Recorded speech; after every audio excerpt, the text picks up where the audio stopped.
Hello ఏ చక్రవర్తి గారు, welcome to social post. నమస్తే నెహాల్ గారు. ఫస్ట్ ఆఫ్ ఆల్ మీకు ఈ అవకాశం కల్పించినందుకు మీ సోషల్ పోస్ట్ ఛానల్ వారికి మరొకసారి ధన్యవాదాలు చెప్పుకుంటూ మనం కార్యక్రమంకి వెళ్దాం. సార్, బ్యాంక్ నిఫ్టీ కనుక మనం చూసుకున్నట్లయితే నెక్స్ట్ వీక్ ఎలా ఉండబోతుంది? ఓవరాల్గా మన రూపీ వాల్యూ అనేది కొంచెం డిప్రిషియేషన్ అవుతుంది. దగ్గరకు 100 దాటిద్ది, కాకపోతే 100 దగ్గరన ఉండే ఛాన్సెస్ అయితే కనిపిస్తున్నాయని చాలామంది చెప్పడం జరుగుతుంది. మీ అనాలిసిస్ ప్రకారం రూపీ వాల్యూ ఎలా ఉండబోతుంది? నెక్స్ట్ వీక్ బ్యాంక్ నిఫ్టీ ఎలా ఉండబోతుంది? సపోర్ట్ ఎలా ఉండబోతుంది? రెసిస్టెన్స్ ఎలా ఉండబోతుంది? నెహాల్ గారు, మనం ఈ వీడియో రికార్డ్ చేస్తోంది జూన్ 6వ తారీఖు శనివారం ఉదయం పూట రికార్డ్ చేస్తున్నాం. సో 8వ తారీఖు జూను సోమవారం నుంచి ప్రారంభమయ్యే వారానికి బ్యాంక్ నిఫ్టీని ప్రభావితం చేసే అంశాలు, తర్వాత వచ్చేసరికి సపోర్ట్ అండ్ రెసిస్టెన్స్ లెవెల్స్ ఎలా ఉండడానికి అవకాశం ఉంది అనేది మీరు అడిగారు. నేను చెప్తుంది ఏంటంటే, first of all RBI policy గురించి డిస్కస్ చేసుకోవాలి. నిహాల్ గారు ఆర్బీఐ స్పష్టంగా చెప్పేసింది, ఇన్ఫ్లేషను అన్కంట్రోలబుల్ 5.1 టచ్ చేయడానికి అవకాశం ఉంది.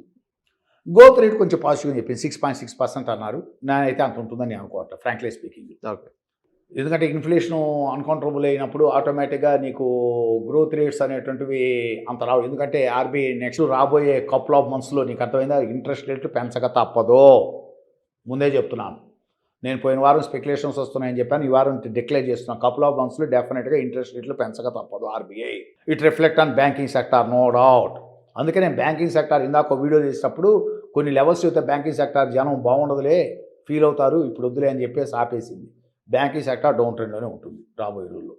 తర్వాత వచ్చేసరికి ఆర్బీఐ నేను మానిటరీ పాలసీ మొత్తం మీద కాన్సన్ట్రేట్ హైలీ దేని మీద కాన్సన్ట్రేట్ చేస్తాను అంటే, ఒకటి to protect the rupee value, రెండోది అంటే గవర్నమెంట్ ఆఫ్ ఇండియా తీసుకునే డెసిషన్లు ప్రొటెక్ట్ ది రూపీ వాల్యూ మీద తీసుకుంటే, ఆర్బీఐ ఇన్ఫ్లేషన్ ఎలా కంట్రోల్ చేయాలి, గ్రోత్ రేట్స్ ఎలా పెంచుకోవాలి దాని మీద వాళ్ళు కాన్సన్ట్రేట్ చేశారు.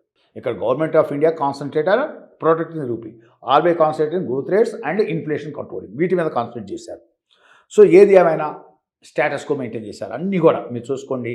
నేను కింద చెప్తేనే రెపో రేటు 5.25లోనే ఉంది, రివర్స్ రెపో రేటు 3.35లోనే ఉంది.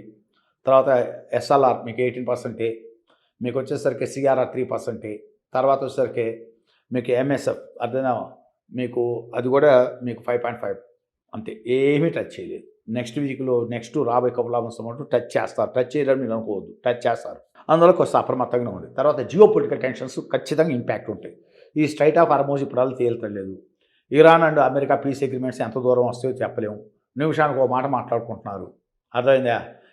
సరే మేము అగ్రిమెంట్లో అయ్యాము అని ఇద్దరు ఒప్పుకుంటే ఇజ్రాయెల్ తీసుకెళ్ళి తక్కువని ఏ బెర్హాడ్ మీద ఒక బాంబు వేస్తుంది. మీకు అర్థమైందా? ఇజ్రాయెల్కి అసలు ఇష్టం లేదు ఈ వారు క్లోజ్ అవటం. అస్సలు ఇజ్రాయెల్కి ఎట్టి పరిస్థితుల్లోనూ వారు క్లోజ్ అవటం ఇష్టం లేదు. ఎందుకని? వాళ్ళు చుట్టూ 8 దేశాలు మెయిన్ దేశాలు ఉన్నాయి. ఈ 8 దేశాల మధ్య అది ఒకటి. వాళ్ళని స్మాష్ చేసాక వాళ్ళ దగ్గర అణుబాంబు ఉండటం అనేది ఎప్పటికైనా థ్రెటనింగే. ఇరాన్ దగ్గర ఆటమిక్ పవర్ ఉండటం ఎప్పటికైనా థ్రెటనింగ్ అనేటువంటిది వాళ్ళ యొక్క ఫీలింగు. అందువల్ల అదేదో తేలిందాక కంప్లీట్ స్మాష్ చేసిందాక ఇజ్రాయెల్ నెవర్ యాక్సెప్ట్, అర్థమైందా? ఈ పీస్ అగ్రిమెంట్కి యాక్సెప్ట్ చేయరు, ఓపెన్గా చెప్తున్నారు. కానీ సార్, అలా ఉన్నప్పుడు ఇప్పుడు ఏదైతే అమెరికా అండ్ ఇజ్రాయెల్ ఇద్దరు కలిసి వార్ అనేది స్టార్ట్ అవ్వడం ఏదో ఒక ట్రైనింగ్ సిచ్యువేషన్. సో వాళ్ళిద్దరు పీస్ అగ్రిమెంట్ ఇజ్రాయెల్ పక్కన పెడితే అమెరికా పీస్కి రెడీగా ఉన్నా కానీ ఇరాన్ మీ ప్రకారం ఎందుకు లేదు? రీసెంట్గా మనం చూసుకున్నా కానీ కువైట్ ఎయిర్పోర్ట్ మీద డ్రోన్ జరగడం కానీ ఇండియన్ కూడా చనిపోయారు, కొంతమంది గాయాలయ్యాయి. సో ఇరాన్ ఎంత చేసినా కానీ ఏదో ఒక సిచ్యువేషన్ క్రియేట్ చేస్తుంది. లేదు, ఇక్కడ ఇరాన్ క్రియేట్ చేసింది అనుకోబాకండి మీరు. మొట్టమొదటి ఇజ్రాయెల్ క్రియేట్ చేసింది మొన్న కూడా. ఓకే, పీస్ అగ్రిమెంట్ దగ్గర ఉన్నప్పుడు, కాల్పు విరమణ ఉన్నప్పుడు 60 days అని ట్రంప్ డిక్లేర్ చేసినప్పుడు ఫస్ట్ కవ్విచ్చింది ఇజ్రాయెల్. ఇజ్రాయెల్ కవ్విచ్చిన తర్వాత ఇరాన్ యాక్టివేట్ అయింది. Okay, done. నిహాల్ గారు ఖచ్చితంగా నేను బాగా క్లోజ్గా ఫాలో అవుతాను. ఫస్ట్ కవ్విచ్చింది ఎవరంటే ఇజ్రాయలే. ఇదేదో అగ్రిమెంట్ అయిపోతున్నావు నిజంగానే అని చెప్పి ఇజ్రాయెల్ ముందు దాన్ని కవింపు చేసేసింది. అందువల్ల ఇజ్రాయెల్ నాట్ యాక్సెప్టింగ్. ఇజ్రాయెల్కి అసలు వాళ్ళకి అసలు ఇష్టం లేదు, ఓపెన్గా చెప్పేస్తున్నాను. ఎందుకంటే వాళ్ళు చుట్టూ ఉన్నవన్నీ వాళ్ళ కంట్రీస్, అరబ్ కంట్రీస్. అందువల్ల వాడికి ఎప్పుడు కూడా థ్రెటనింగ్ అనే ఫీలింగ్లో వాడు ఉన్నాడు. అందువల్ల ఆ పీస్ అగ్రిమెంట్ ఏదో స్ట్రాంగ్గా జరగాలి. అసలు యురేనియం అనే వాడి దగ్గర 1 గ్రాము కూడా ఉండకూడదు అనే అంత ఫీలింగ్ వాడుకుంది. కంప్లీట్ అక్కడ డిస్ట్రాయ్ చేసేయాలి ఆ ఎక్విప్మెంట్ మొత్తం కూడా. అటామిక్ పవర్ని డెవలప్ చేసేటువంటి ఎక్విప్మెంట్ మొత్తం టోటల్ డిస్ట్రాయ్ చేయాలి. అప్పుడు మాత్రమే ఇజ్రాయెల్ యాక్సెప్టెన్స్ వస్తుంది. ఇది వాస్తవం. తర్వాత one more important geo political tension, ట్రంప్ది మళ్ళీ టారిఫ్ గోల్ అవుట్ పెట్టాడు. మనకు ఆల్రెడీ 18% ఉంది. ఈవెన్ ఒక చిన్న మాట సార్, ఈవెన్ రీసెంట్గా నిన్న ట్రంప్ ఏదో వీడియో మనం చూసాం, ఇండియా మమ్మల్ని బాగా వాడుకుంది టారిఫ్ పరంగానే ట్రంప్ కూడా ఒక స్టేట్మెంట్ పాస్ చేశారు. సో దాని మీద మీరేమంటారు? వాడుకోవటం ఏం లేదు. ట్రంప్ ఇదిగో ఇప్పుడు ఇన్న మాట ఇంకొక ఇదిగో మోడీ నాకు చాలా క్లోజ్ ఫ్రెండ్ అన్నాడు. అన్న గంటకి ఏమన్నాడు, టారిఫ్లు ఇస్తున్నాం అన్నాడు. 12.5% ఎడిషనల్ ఇవ్వాల్సిందే అన్నాడు. అదంటే భారతదేశంలో అర్థమైందా హింసాత్మక సంఘటనలు, భారతదేశంలో ప్రజాస్వామ్యం లేదు, భారతదేశంలో కార్మికుల హక్కులు హరిస్తున్నారు.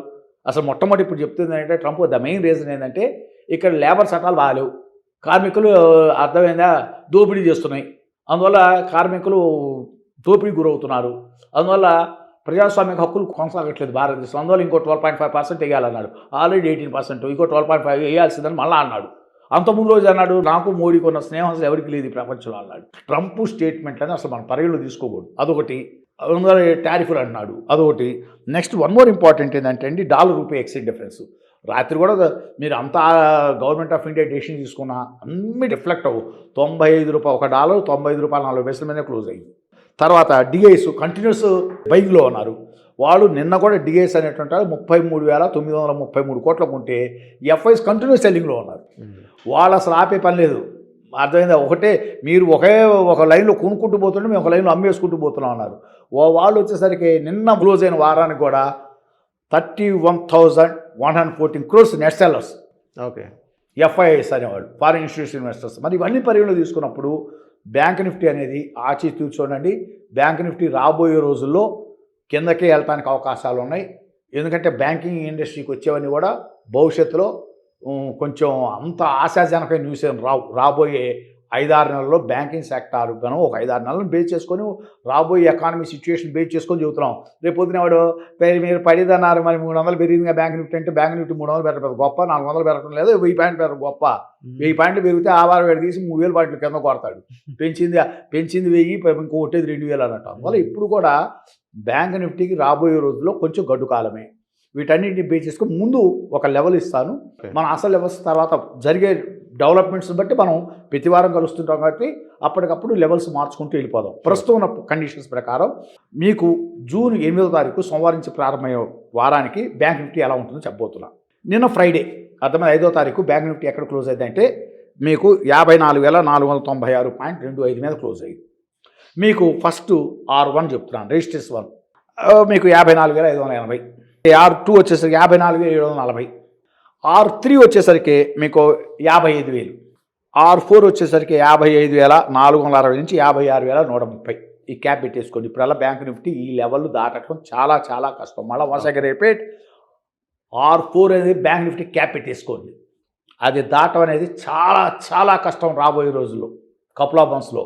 మీకు 55,460 to 56,130 బిట్వీన్లో క్యాప్ పెట్టేసుకోండి. అది దాటం చాలా చాలా కష్టం బ్యాంక్ నిఫ్టీ. ఓకే, ఒకవేళ కిందకైతే ఎలా ఉంటుంది మరి ఎక్స్ట్రీమ్ డౌన్వర్డ్స్ చెప్పట్లే, ఎందుకంటే మనం డెవలప్మెంట్స్ బట్టి చెప్పుకుంటూ పోయాం. ఇప్పుడు ఉన్న కండిషన్స్లో తేడా పడితే బ్యాంక్ నిఫ్టీ ఎక్కడ రావడానికి ఛాన్సెస్ ఉన్నాయంటే ఫస్ట్ S1 వచ్చేసరికి 54,000, 54,000. S2 వచ్చేసరికి 53,700. ఓకే, S4 వచ్చేసరికి 53,200. అది కూడా కట్ అవుతే S4 వచ్చేసరికి మీకు 51,800 నుంచి 51,200 మధ్య కన్సాలిడేట్ అవుతుంది. స్ట్రాంగ్ సపోర్ట్ షార్ట్ టర్మ్లో వస్తుంది. ఓకే, మళ్ళా చెప్తున్నాను, మీకు ఎప్పుడైనా బ్యాంక్ నిఫ్టీ ఇమీడియట్ సపోర్ట్ ఎక్కడుందంటే 51,800 నుంచి 51,200 మధ్య స్ట్రాంగ్ సపోర్ట్ వస్తుంది. అది బ్రేక్ డౌన్ కొట్టడం కష్టం. అక్కడికి వస్తే అక్కడి నుంచి టెక్నికల్ బౌన్సెస్ పుల్ బ్యాక్లు వచ్చి మళ్ళీ పడాలి. ఓకే, పడదని అక్కడి నుంచి పెరుగుతుందంటే పెరగడం మళ్ళీ పట్టడం కోసమే. ఇది ఎలా ఉంటుందంటే అండి, నేను ఒకసారి ఒక స్టాక్ గురించి ఏదో క్లాస్లో ఇండోలో మాట్లాడుకునేటప్పుడు మనం అది కొనొద్దయ్యా అనుకున్నాం. అంటే వాళ్ళు 16,500 రూపాయల మీద అది కొనొద్దన్న, స్టాక్ పేరు ఇవన్నీ అనవసరం లేదండి, 16,500 రూపాయల మీద ఇది కొనొద్దయ్యా, ఇది అయిపోయిన కంపెనీ అన్న. తర్వాత స్టూడెంట్ వచ్చి అన్నాడు, మీరు 16,500 రూపాయల మీద అది కొనొద్దన్నారు, ఇవాళ 18 రూపాయలు అయింది ఆ స్టాక్ అన్నాడు. నేను కొందాం అనుకున్నా, 18 రూపాయలు చిల్లర అయింది ఇవాళ అన్నాడు. ఒక 6 నెలలు ఆగి చూడన్న, ₹10 వచ్చింది, NPకి వచ్చింది. 6 నెలల తర్వాత 18 రూపాయలు వెళ్ళిపోయింది.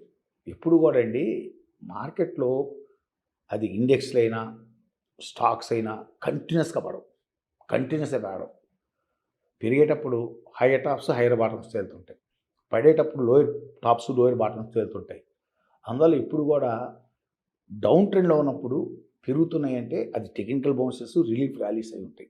అందువల్ల ఇప్పుడు వచ్చేసరికి నేను అనేది అంటే బ్యాంక్ నిఫ్టీకి వచ్చేసరికి మీకు 51,800, 51,200 స్ట్రాంగ్ సపోర్ట్. అక్కడ కట్ చేయటం, అక్కడ టెక్నికల్ బౌన్స్ వస్తుంది. అక్కడ బౌన్స్ వస్తుంది, వచ్చి అక్కడ మళ్ళీ ఒక లెవెల్ ఉంటుంది, మళ్ళీ అప్పుడు చెప్తాం ఆ లెవెల్ ఎక్కడ దాకా వెళ్ళటానికి ఛాన్స్ ఉందని టెక్నికల్గా. అక్కడి నుంచి మళ్ళీ కన్సాలిడేట్ అక్కడి నుంచి మళ్ళీ కొట్టేస్తాడు. అందువల్ల రాబోయే కపుల్ ఆఫ్ మంత్స్లో బ్యాంక్ నిఫ్టీ అనేటువంటిది అంత ఆశాజనకంగా ఉండదు. ఒక ఎకానమిక్ కండిషన్స్ ఏం పెద్ద బాగలేవు. ఇది ఎందుకంటే పబ్లిక్ ఏంటంటే అండి ఎప్పుడు అంత పాజిటివ్గా చెప్పాలంటారు. దరిద్రంలో ఉన్నప్పుడు పాజిటివ్ ఎట్లా చెబుతాం, ఇరుక్కుంటారు. అవును. జనం ఇప్పుడు పాజిటివ్ ఉన్నప్పుడు అందరూ పాజిటివ్ ఉంది పోనండి, పాజిటివ్ ఉంది కొనండి, ఏం పర్వాలేదు ఏం కొనాలో చెబుతారు. జాగ్రత్త పడమని ఒకళ్ళు నా బోటాడు ఒకళ్ళన్నా ఇద్దరన్నా చెప్పాలిగా, నీకు అర్థమైందా? అందువల్ల whatever it may be. Thank you Nihal గారు to giving this opportunity to you and your social postal channel. Okay, thank you. Thank you sir.